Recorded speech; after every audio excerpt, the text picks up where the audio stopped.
This is the Marriage Podcast, and I'm your host, Alexandra Stockwell. I'm a physician turned relationship and intimacy expert, and I specialize in showing couples how to have incredible, passionate relationships. I myself have been married for 25 years. My husband and I have 4 children and full professional lives, and we've created an amazing relationship. If you want to deepen your understanding of your own relationship and learn to access new heights of emotional, sensual, and erotic intimacy, you're in the right place because I will show you how.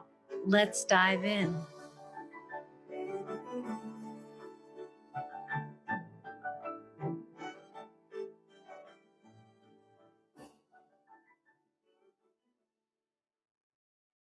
Hey everyone, this is Alexandra, and I'm so happy to welcome back Monica and Ben. You may have heard the interview that we did recently where they shared the amazing way that they each pursue their own passions and how they support one another in doing that. If you haven't listened, you should definitely go back. It's one of our earliest interviews. And today, in case you didn't hear that, I'm really happy to introduce you to Monica and Ben. They've been married for 19 years. They have 4 amazing children. Monica is a relationship and intimacy expert, and Ben definitely isn't, although he knows a lot about relationships because he's an amazing spouse for Monica. And actually, the last time I introduced the two of you, I didn't mention this, but one of the things that I find contributes to our kinship, Monica, is that we both come from families of divorce, right? Do I remember that correctly? You do. So there's just a piece of our heart which is shared because you have 4 children, you're devoted to your marriage, you're devoted to your family, and you're devoted to helping other families experience something different than you did the way that I did. So I am so excited to continue the conversation again, but I want to give you an opportunity to both introduce yourself and share your business more from your own perspective so our listeners know who they get to hear.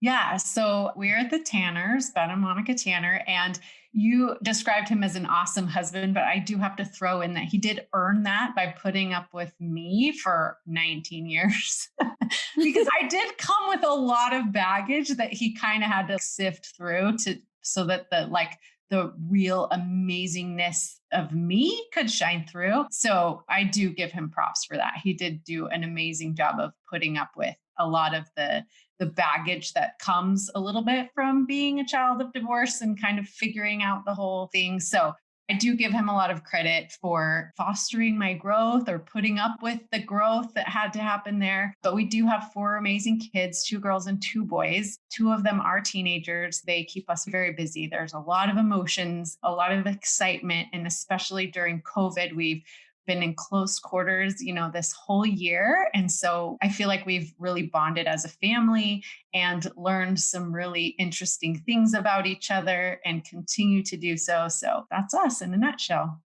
That's so great. I was going to say, we both are business owners and we both work from home a lot. So we spend a lot of time together. Own our own businesses or whatever. I've owned my own business for the last 17 years, and Monica and I started together, and it was a group effort, and she stepped away when we had 2 children, I should say, and things were really hectic. She was writing all the books, doing all the accounting, and she said, "Hey, I don't know what it costs, but we're just paying for a full-time accountant. I can't. And so that's when she kind of stepped away, but she's been very helpful in our operation, and it's our story there. I actually say that full-time accountant was the best gift that he ever gave me because I kind of gave him the ultimatum, check me into the funny farm or get me an accountant. And he chose the accountant. You know, you just said something really special because as Ben told the story, Monica, you're the one who said, we need an accountant. And the way that you just spoke about that, Monica, you said, the best gift he ever gave me was the gift of an accountant. And I think because the holidays have just passed and there's that hysterical Saturday Night Live skit. Have you seen it about mom just got a robe? Oh, well, there's this very funny skit about how mom gets dad and the kids all these gifts, and the dog gets gifts, but all mom gets is a robe. And when I see that, I I think, yeah, okay, that's probably true that the other people in the home probably get a lot more gifts. And it also points to, I don't know that it's intentional, but through my eyes, it points to the fact that moms, women often have a pretty big learning curve to receive. And so I'm hearing the elegance in how you spoke about that. You didn't, Monica, say, oh, yeah, I demanded that Ben, you said you gave him an ultimatum, but you say it in this very playful, flirtatious way. And you said it after describing it as a gift.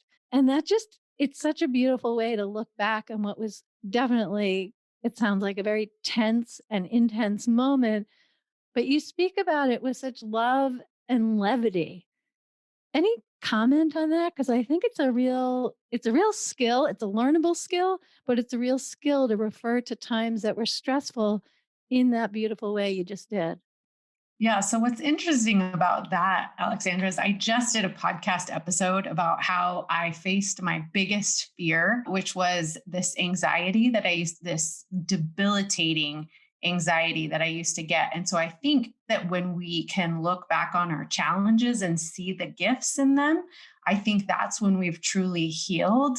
So that was a time that was really difficult for us. I was dealing with postpartum anxiety after my third baby. I was so extremely overwhelmed. I was trying to manage the household. I had a busy toddler, a 5-year-old who needed attention, and then this brand newborn. And I was pretty heavily involved in our business. I did do the books, but I also did payroll, and we had several offices in a couple different states. And so there was different laws that had to do with how we paid employees there. And so I'm trying to learn those. And that's on a deadline. I mean, that's not like work you can do whenever. Like when you're writing people's paychecks and you don't get them done on time, that's a big problem. So I remember just feeling the weight of that. I wasn't sleeping because I had this newborn. I was stressed to the max. And my husband, bless his heart, doesn't do emotions very well. And so as you can imagine, a brand new mom who's feeling a lot of stress and anxiety around all of her responsibilities is very emotional. That was a pretty trying time in our relationship. And so I remember, as the story goes, I was always on the verge of tears, and he really had a hard time trying to decipher what it was that I actually needed and how he could actually help me, because I didn't know. I just knew that it was too much. And so I remember one day, I had cried all of my tears. There was no tears left in me. And I was just sitting on the couch. I'm sure I was holding my baby when he came in, and the house was a mess. And he, obviously could tell something was wrong. And I just said, I can't do it. I need help. And it was the first time I had really asked for what I needed. I just said, I either need help with the house or with the kids or with the business or something. I don't know, but I can't do all of this. And he knew exactly what to do. He put me to bed. He took the kids to his mom's. He cleaned the house, and he got me an accountant. So it was really then when I figured out how to express what it was that I actually needed. He knew exactly what to do. And so I do look back on that with fondness, because there are so many gifts in that experience and so many things that I learned about the strength of our relationship, about him as a husband, about me as a wife, and about our family. So definitely I look back on all of that as a gift, but it was definitely a difficult thing to go through. Is that something that you ever think about, Ben, what that time was like? Or is that just in the past and not important now? No, I'd say it's super important. And I would say that because a lot of people get a business partner, they go into business with somebody else. I've always been very discouraged by people that I've mentors, people that I look up to is in business, and they say, hey, never get a business partner. But really, I had a business partner, but it was different in that Monica and we had one purpose, one goal. We are the same. I had a business partner, but I didn't. And in that pivotal time of business, it was just very rewarding because we got to do it together. And we think about the little things that we buy in our first truck for the business, and we're peeling off these little decals together and using this heat gun to take these old decals off and put our decals on. And there's little moments like that are really neat. And now we've grown it to be a bigger thing. And we've started and sold many businesses now. But back in the day when it all started, we can go back to we dug our roots, we dug our trenches together, and we are each other's business partners, but in a different sense of the term, right? So no, those are fond memories. Yeah, and actually, the way you're talking, it makes me think of Monica's Facebook feed, which I think is unique and totally impressive in the following way. There are a lot of pictures and posts about you individually, Monica, so that it feels, oh, I get to know you by reading this. There are plenty of amazing posts about the two of you as a couple, amazing pictures doing sports together and water skiing and hiking and like just all kinds of incredible things. So that with certain posts, it's just clear the strength of your marriage and your couplehood, if you will. And I mean, because marriage sometimes implies more. I just mean the relationship between the two of you. And then there also are these posts and photos of the most incredible connected family of six, the two of you and your four children. And it's clear that each one of you has I mean, all six of you have really different personalities, but there's also this real feeling of connection and coherence and a kind of like harmony, not in the sense of everybody singing the same song in the same, not that everyone's a soprano, but more like harmony in the sense that there's sopranos, altos, tenors, and basses all making the whole thing sing. This actually gets back to something that I wanted to ask about that you said earlier, Monica, when you said that Ben really had to sift through and kind of help you shed what you'd learned as a child of divorce in order to create this amazing family experience that I've done my best to outline from knowing you on social media. Will each of you say a little bit about what that process was like? I'll start. So I know for me, especially even in describing that moment to you when I had that full on breakdown, for me, that was sort of the lowest point where all of the coping mechanisms I had learned as a child no longer worked for me.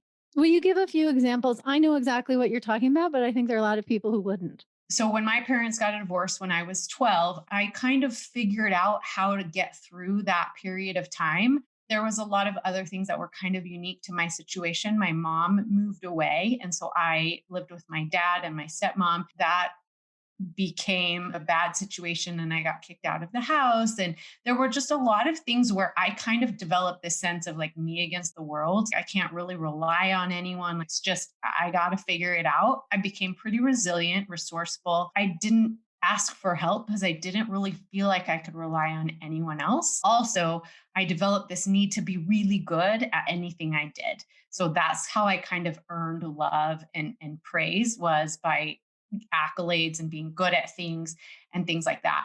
And so I just assumed that I would be awesome at being a wife and a mom, and I had studied it and I knew what to do. In that moment, when I was so overwhelmed, I had three kids and no sleep and lots of responsibilities and trying to be all things to all people, but do it myself and not ask for help and be really good at everything. I couldn't, right? Like all of those coping mechanisms kind of fell out.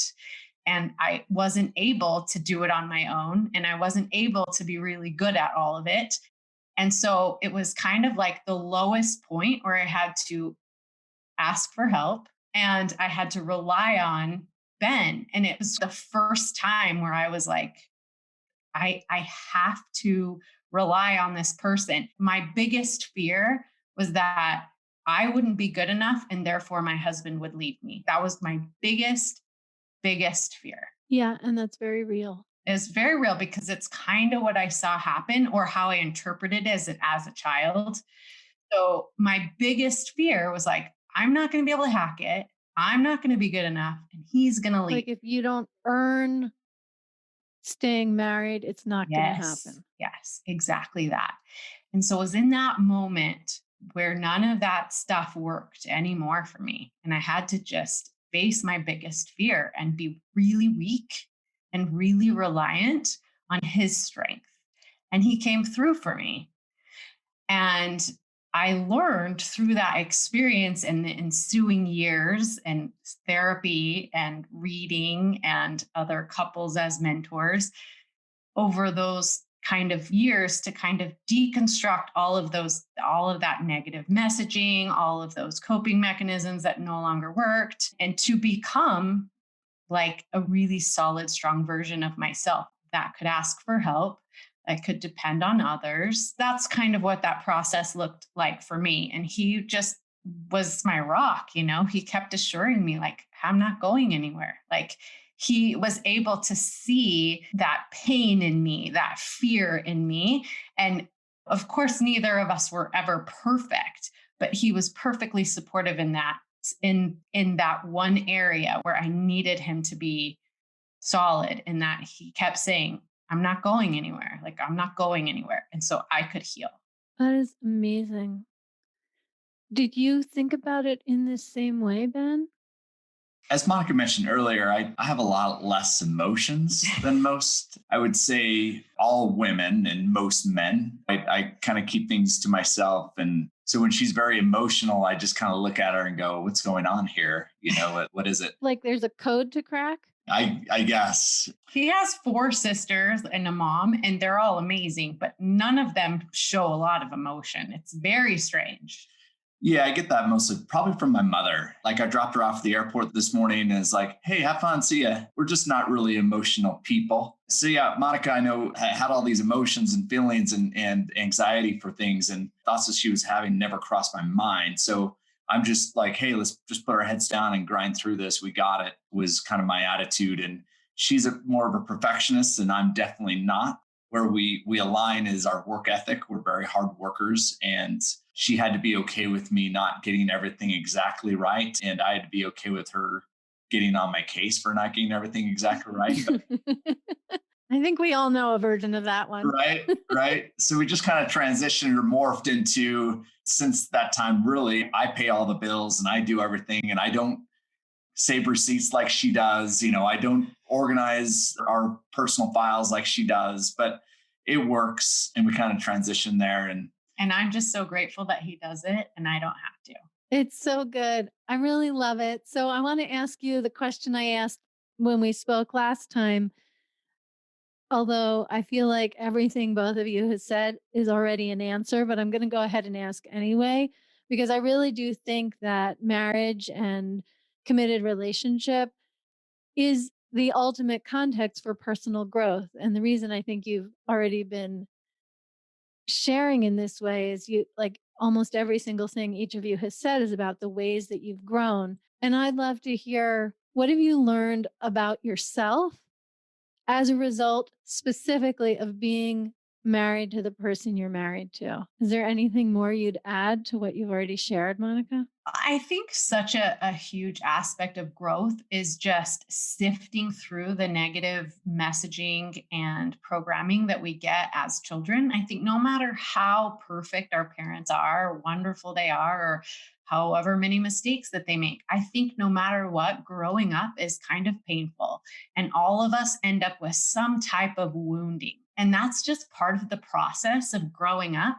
And then I think when we find our person and we get married, what happens is we start to touch on those wounds, right? And so the part of the process of growing up and learning and becoming who we are and who we're meant to be is learning how to navigate through that and heal those wounds. I think that's one of the major stages, purposes of marriage. Anyways, I think as far as what I've learned about myself and how I've grown as a person, I mean, I think that I've been able really to sift through a lot of that messaging, and not just in an inside way, but in a really overt way. Like, I've been able to see the negative programming that went into me, and I've been able to see my own strength to sift through it and overcome it. Yeah, which is why you're such a wonderful coach, because you've done that yourself. I'm sure you see the patterns in other people readily as well. Yeah, and I definitely want to point out that I didn't do it myself. Like, I definitely was guided through it. And I think this is really important to say too, because my mom was my kind of coach getting through all of that stuff. And I wouldn't have been able to say this several years ago, because like I told you in my story, my mom had a really difficult life and some really horrible things happened to her that she had to sift through herself. And in so doing, she kind of left me and my brother in the lurch, right? She kind of like left us at a time that we really needed her. She had to go do that work. And so she did. It took her a number of years, but she was able to process through all of that negative messaging and programming that she had gotten as a child. And she didn't really have a lot of help. It was kind of like her on her own. She had to go figure it out. And it was really hard. But she came back so, so strong. And so when I started really struggling in my marriage and trying to figure out who I was and how I was going to function and all of those things, she was such a great guide for me because she had done that process. And so she knew, not only did she know what that process was like, but she also knew a lot of the negative conditioning that went into me because she was a big part of it, right? But she had healed enough that she could handle my blaming her and like me processing, sifting through all of that, right? I feel like I'm going to make a lot of mistakes as a mom. I'm not going to get it right every time. But, something I feel really strong about is I for certain am going to show my kids a really good example of what a healthy, thriving relationship looks like. So, whatever mistakes I make as a mom, I'll make up for giving them a really good example of what a healthy, thriving marriage looks like. And also, whatever negative messaging, whatever wounds my kids end up with, I will be right there if they need me and when they need me to help them sift through it as well, because I've been through the process. I know what it looks like. I know what it feels like. I'm not going to force myself on them. But if they get to a point in their lives where my shortcomings affect them, I'll be right there to help pull them through it because I was granted that gift by my mom, right? So I'll be there for them. I can just kind of relax now and be like, I'm going to make mistakes. I'm not going to be perfect at this, but it's okay because when they're ready, I'll be there to help them go through all of this as well. It's so beautiful to hear you speak. And actually, one of my big motivations is to serve children by teaching their parents how to have healthy, transformed relationships, because that's the most important thing we can give our children, in my opinion. And I love hearing you speak about that. I have one more question before we transition to ending. Ben, do you think you're more emotional than you were when you first met? Is there any appeal? Do you see any positive aspects of emotionality? Have any of your thoughts changed through being in relationship with Monica? Well, yeah, of course. As time has gone on, I learned how to handle and respond to her being emotional and sharing more of my emotion and feelings. There's nothing I need to hide from her. She's very understanding, and it's easy to share your feelings with her because she's felt them all. She does that well, listening and understanding well. And when you have children, there definitely is a cause for emotion there. That is the understatement Right, of right. You have your super highs and your super lows, and you want to choke them out sometimes. And you could never be happier than when you're doing things with them too. So it's as a family. So being married, I would say, has softened me up quite a bit from how I was raised, I should say. I'd also like to add that maybe because I am so emotional, but I did prepare him for our emotional daughters. So he handles that so much better than I think he would have otherwise. I love that. That's so beautiful. Well, hearing the two of you speak, and especially you, Monica, and describing your evolution and your own growth in these areas, I know you're such an amazing teacher to your clients and students and the people who follow you and listen to your podcast. Will you share how our listeners, my listeners, can find you and continue to learn from you?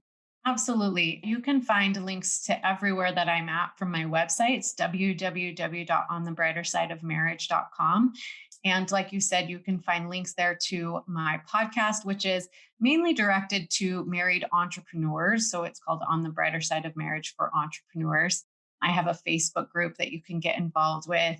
and a really awesome course that's coming out that helps teach these kind of skills and strategies and frameworks that I learned over many years that helps to navigate kind of these differences of opinion that just happen when you're married. But also, when you're building a business, there's a lot of resistance and friction that happens in a marriage and in a family. So that's basically, I work with a lot of entrepreneurs who are building businesses, but also want to have a really strong and thriving marriage. And you're such a great teacher. I really think one of your skills from the teaching that I've experienced you do is that you're super clear, you're super organized. I see how you have learned to express yourself so that your husband can follow exactly what you're talking in the sequence in which you outline it.